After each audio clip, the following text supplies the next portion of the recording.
Prabowo hadiri hari ulang tahun TNI ke-80, sapa prajurit dari atas Maung. Ombak samudra jadi saksi hikmatnya sedekah laut Pantai Baron Gunung Kidul.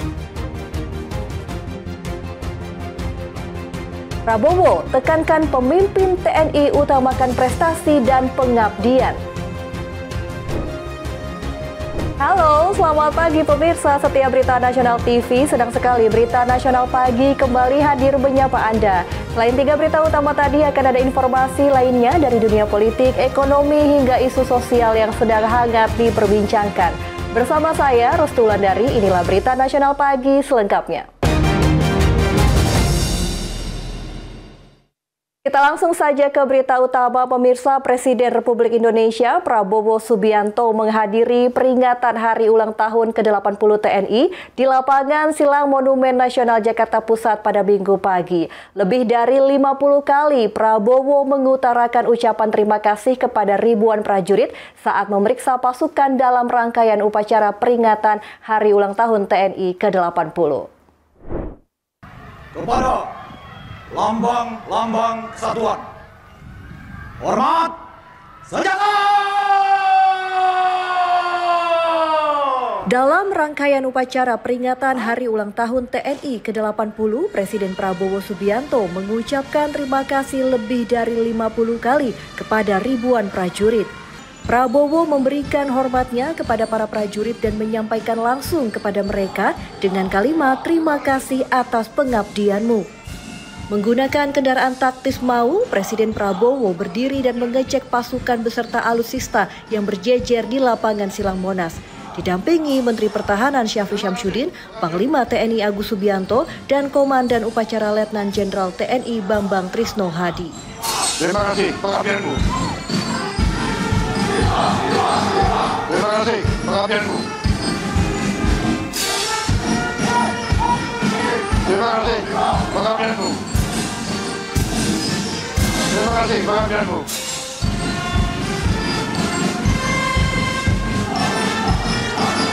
Terima kasih pengabdianmu.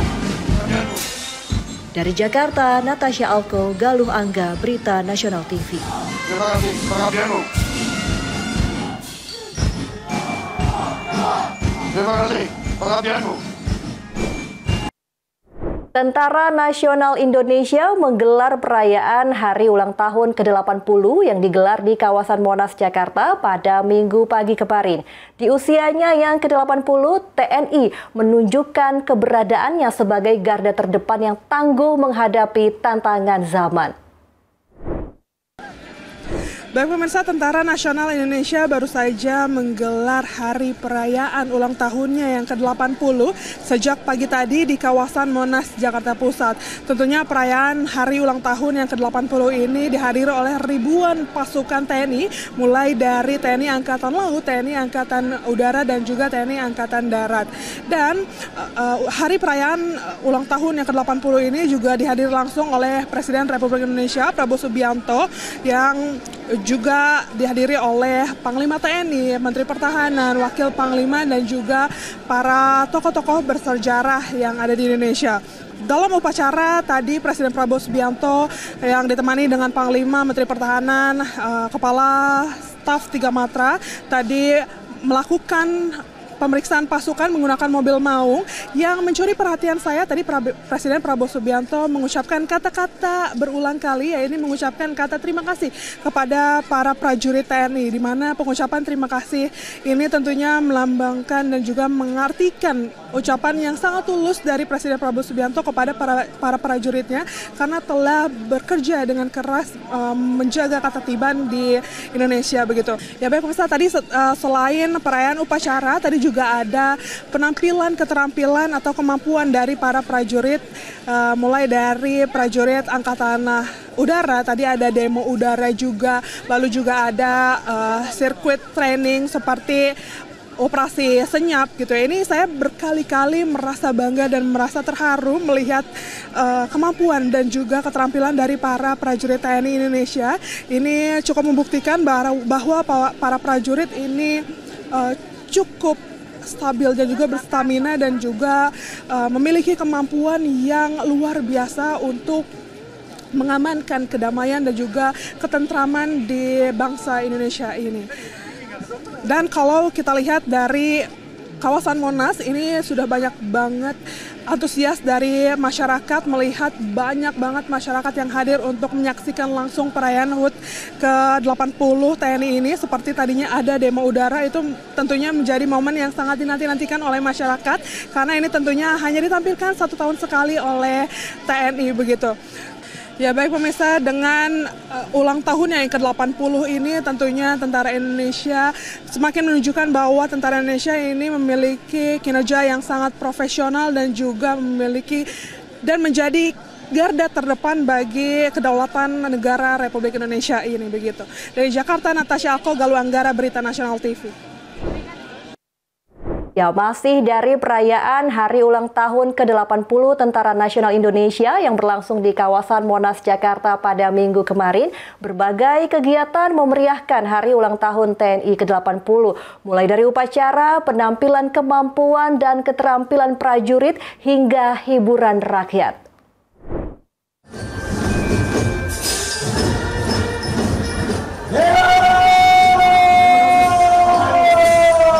Dalam memeriahkan Hari Ulang Tahun TNI ke-80, TNI menurunkan 133 personel dan 1047 alutsista untuk memeriahkan upacara dan parade.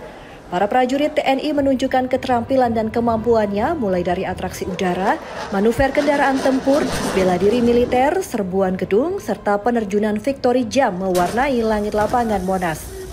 Selain itu, rangkaian defile pasukan 3 matra dan parade alutsista darat serta udara menjadi penutup rangkaian sesi militer. Sore harinya, masyarakat disuguhi panggung hiburan rakyat dengan menampilkan sejumlah musisi nasional seperti NDX-AK, Dewi Persik, dan Wali. Dari Jakarta, Natasha Alko, Galuh Anggara, Berita Nasional TV. Khusus bersama Satwa Penyerang akan masuk ke dalam gedung dengan Kita beralih ke informasi lain pemirsa. Menteri Agama Nasaruddin Umar mengajak seluruh pondok pesantren di Indonesia menjadikan Musabaqah Qiraatil Kutub atau MQK nasional dan internasional sebagai langkah awal menuju kebangkitan kembali the Golden Age of Islamic Civilization atau zaman keemasan peradaban Islam. Kebangkitan keilmuan Islam seperti masa Baitul Hikmah di Baghdad harus dimulai dari lingkungan pesantren. Nasaruddin menekankan kemajuan peradaban Islam pada masa lalu terjadi karena adanya integrasi antara ilmu agama dan ilmu umum. Pesantren menurut Nasaruddin tidak hanya perlu menguasai kitab kuning atau ilmu agama, tetapi juga kitab putih yang mencakup ilmu sosiologi, politik, dan sains.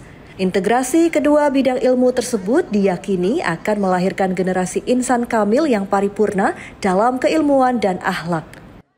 Pondok pesantren yang akan datang itu adalah bisa menemukan dirinya kembali.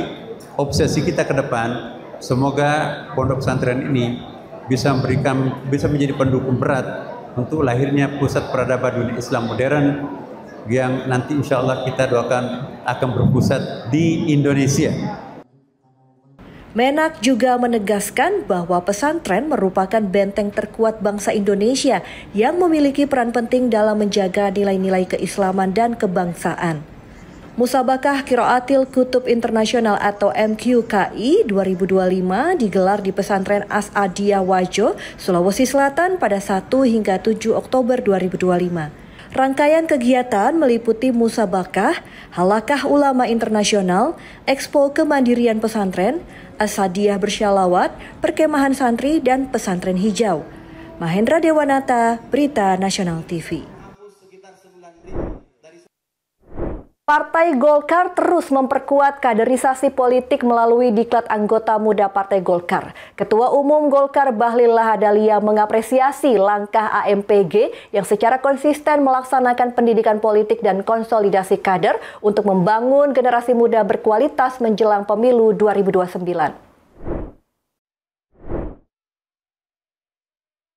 Diklat Kader AMPG dihadiri peserta dari 14 provinsi sebagai bagian dari program rekrutmen dan penguatan organisasi untuk melahirkan kader muda Partai Golkar yang siap berkompetisi di tingkat daerah maupun nasional. Kegiatan Diklat Kader Muda Nasional Gelombang 2 ini dilaksanakan selama 3 hari di Jakarta dan juga Bogor. Ketua Umum Golkar Bahlil Lahadalia menyatakan penguatan kualitas kader menjadi instrumen utama bagi partai dalam menjawab tantangan politik nasional. Ia juga menekankan peran anak muda sebagai sumber pembaharuan dan penentu keberlangsungan partai di masa depan. Partai politik itu tidak hanya merebut kursi, tapi juga bagaimana mempersiapkan kader-kader itu punya kualitas. Nah, Diklatda ini bagian instrumen untuk menciptakan kualitas kader. Senada dengan itu, Ketua Umum AMPG Said Aldi Al-Idrus menjelaskan target besar AMPG yakni merekrut hingga 2 juta kader muda hingga 2028 dengan konsolidasi berjenjang dari pusat hingga desa. Iya, kita tengok di Diklat ini, mana yang memang dia berpotensi untuk menjadi seorang fungsionaris kita ini kan. Mana yang dia memang akan menjadi calon-calon anggota DPR RI, DPRD provinsi, DPRD kabupaten kota, semuanya semua ada kelas-kelasnya. AMPG saat ini mencatat hampir 40% anggota DPRD provinsi dan kabupaten kota adalah kader muda Golkar. Hal ini menunjukkan proses kaderisasi yang sudah berjalan efektif dan akan terus diperkuat hingga pemilu 2029. Dari Jakarta, Syahnas Kairus, Teofandi, Berita Nasional TV. Informasi berita lainnya akan kami sajikan usai jeda berikut ini. Tetaplah bersama kami di Berita Nasional Pagi.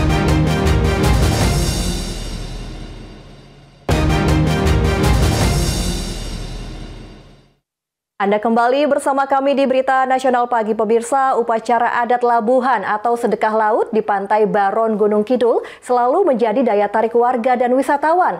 Prosesi sakral larungan sesaji ke tengah laut tak hanya sebagai tradisi budaya, namun juga menjadi magnet pariwisata yang memadukan kearifan lokal dan sensasi wisata laut. Dan berikut liputannya untuk Anda.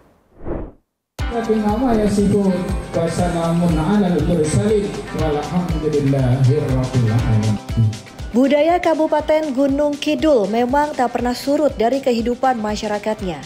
Salah satunya adalah upacara labuhan atau sedekah laut di Pantai Baron Kapanewon, Tanjung Sari ini. Upacara sakral yang selalu dinanti warga dan wisatawan. Ratusan nelayan dan warga memadati sasana Pantai Baron untuk mengikuti prosesi labuhan atau sedekah laut. Dipimpin oleh tetua adat setempat, doa bersama dipanjatkan di hadapan para tamu undangan yang hadir. Tak hanya menjadi ajang budaya, upacara adat ini juga menjadi magnet pariwisata. Perpaduan antara budaya dan wisata terbalut menjadi satu dalam upacara labuhan di Pantai Baron. Sesaji yang disiapkan warga menjadi daya tarik tersendiri. Tak hanya sebagai simbol sakral, namun juga sebagai pamomong atau sedekah kepada laut.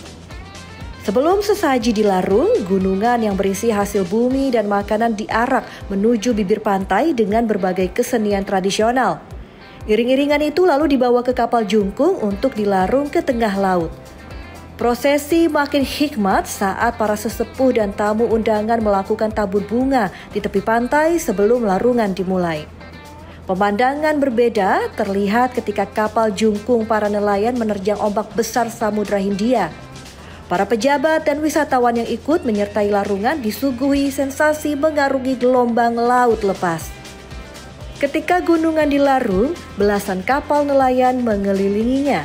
Itu menjadi simbol harapan agar nelayan selalu selamat saat melaut dan mendapatkan hasil tangkapan yang berkah. Memang sensasinya luar biasa. Ini satu atraksi yang bisa dikemas menjadi suatu wisata, dan ketika tadi saya di laut itu merasakan bagaimana ombak itu bisa sangat tinggi dan semuanya basah kuyup semuanya ini. Jadi ini suatu hal yang sangat tidak mudah untuk dilupakan. Jadi sensasinya sangat bagus sekali ini. Untuk labuhan ini sendiri tujuan nelayan untuk kunjuk syukur kepada Tuhan Yang Maha Kuasa. Bahkan kita aktivitas 1 tahun yang lalu dan ingin melalui 1 tahun 1 tahun yang nanti mudah-mudahan diberikan keselamatan dan juga diberikan rezeki seperti itu. Meski digelar setiap tahun, upacara labuhan di Pantai Baron selalu menjadi agenda yang dinanti nelayan dan wisatawan. Budaya yang terjaga sekaligus menjadi daya tarik pariwisata andalan Gunung Kidul. Dari Yogyakarta, kontributor Berita Nasional TV.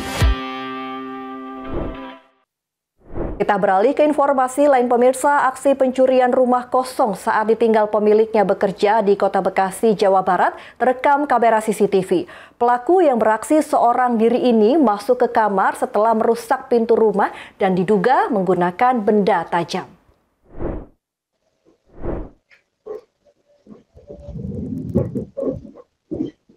Dari rekaman CCTV yang terpasang di rumah korban di Kompleks Pondok Ungu Permai, Bekasi Utara, Kota Bekasi, aksi pencurian rumah kosong saat pemiliknya bekerja terekam jelas oleh kamera pengawas. Pelaku yang berpakaian serba hitam dan mengenakan topi terlihat masuk ke dalam kamar.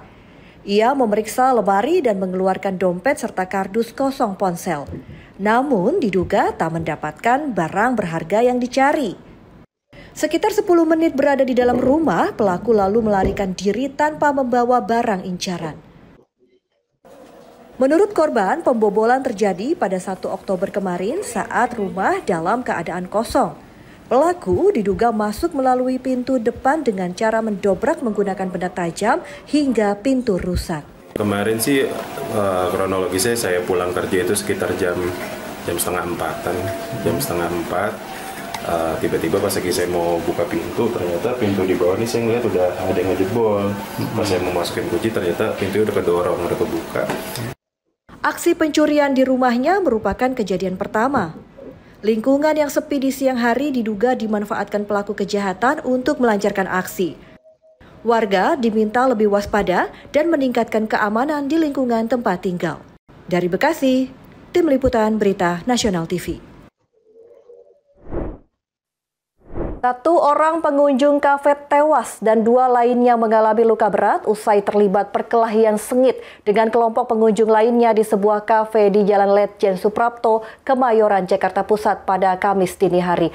Perkelahian terjadi hanya karena bersinggungan saat kedua kelompok tersebut tengah dalam kondisi mabuk berat.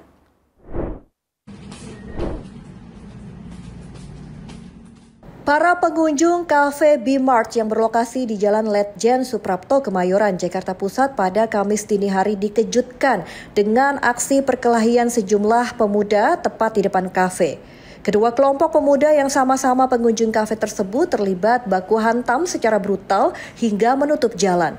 Dalam perkelahian, 1 orang atas nama Hendri Arca Tarnadi, 22 tahun, tewas dengan sejumlah luka tusuk di bagian dada, lengan, dan paha. Sedangkan 2 rekannya, yakni Khairul Hidayat dan Firman Ahyar, yang juga berusia 22 tahun, mengalami luka berat akibat tikaman senjata tajam dan hantaman botol minuman.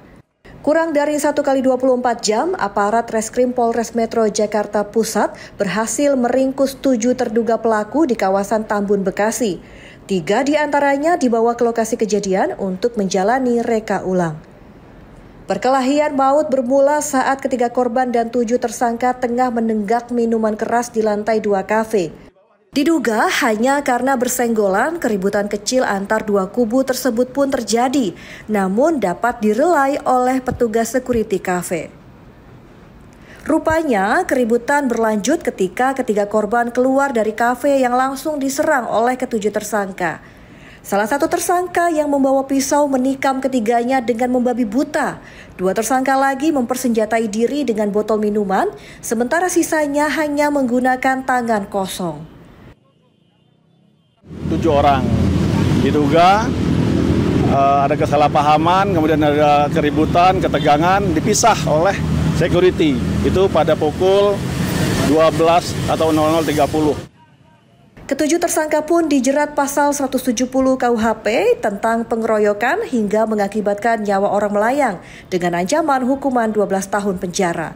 Selama proses penyelidikan, polisi pun memasang garis polisi di pintu masuk Cafe B-Mart. Tak hanya itu, polisi akan menggandeng pemerintah kota Jakarta Pusat untuk melakukan pemeriksaan terkait izin operasi kafe serta izin penjualan minuman keras. Dari Jakarta, Tim Liputan Berita Nasional TV. Sementara itu, warga di Pejaten Barat, Pasar Minggu, Jakarta Selatan digegerkan oleh penemuan mayat seorang wanita. Korban berinisial RTA masih di bawah umur melompat dari rumah pijat kebugaran laki-laki.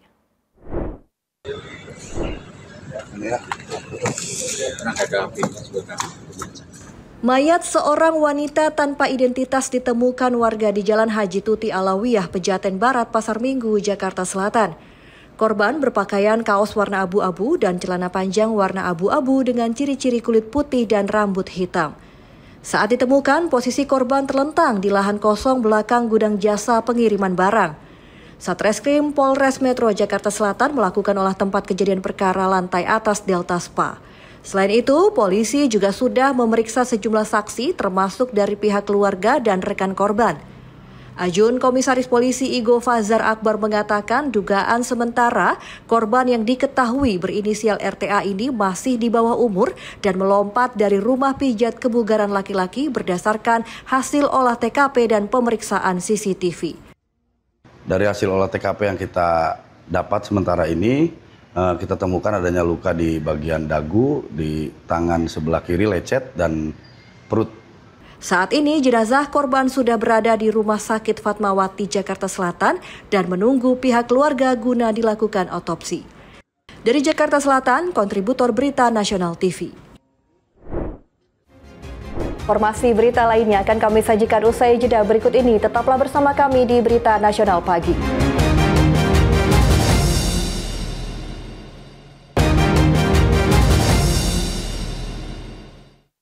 Terima kasih Anda masih bersama kami di Berita Nasional Pagi. Pemirsa, Presiden Prabowo Subianto menegaskan pentingnya keteladanan dalam jajaran kepemimpinan TNI.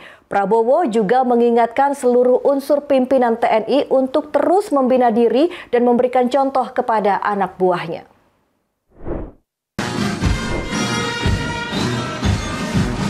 Presiden Prabowo Subianto menyampaikan bahwa kepemimpinan di TNI harus berdasarkan keteladanan, profesionalisme, dan pengabdian kepada bangsa. Dalam sambutan perdananya, Prabowo menegaskan tidak ada tempat bagi pemimpin yang tidak kompeten di dalam TNI. Ia juga memberikan arahan kepada Panglima TNI dan Kepala Staf untuk terus melakukan penilaian terhadap kualitas kepemimpinan di setiap tingkatan. Lebih lanjut, Prabowo menekankan dalam proses seleksi pemimpin yang diutamakan adalah prestasi, pengabdian, dan cinta tanah air. Saya ingatkan semua unsur pimpinan TNI dari setiap eselon, dari setiap tingkatan harus selalu membina diri dan harus selalu memberi contoh.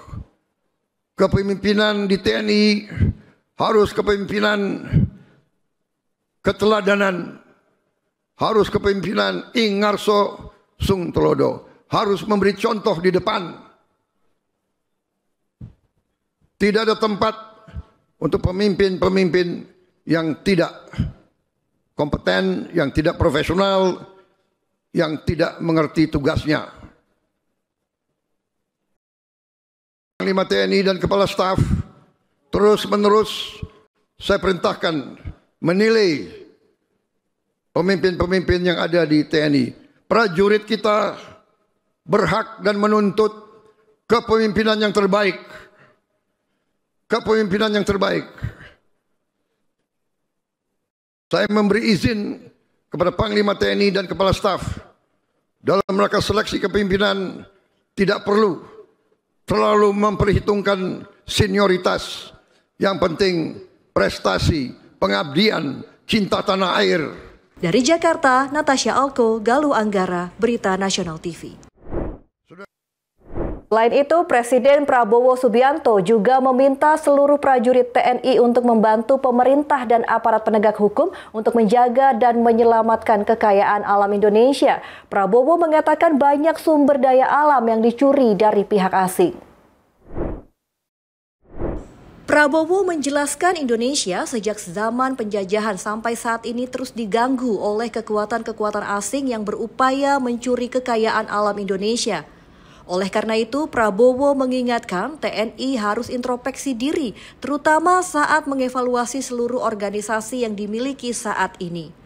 Prabowo juga menyatakan kekayaan alam di Indonesia harus dijaga karena kekayaan alam merupakan salah satu modal Indonesia menjadi negara yang maju dan modern. Dari Jakarta, Natasha Alko, Galuh Anggara, Berita Nasional TV. Demikian Berita Nasional Pagi telah menemani Anda. Saya Restulandari beserta kru yang bertugas pamit undur diri. Selamat pagi dan selamat beraktivitas. Sampai jumpa.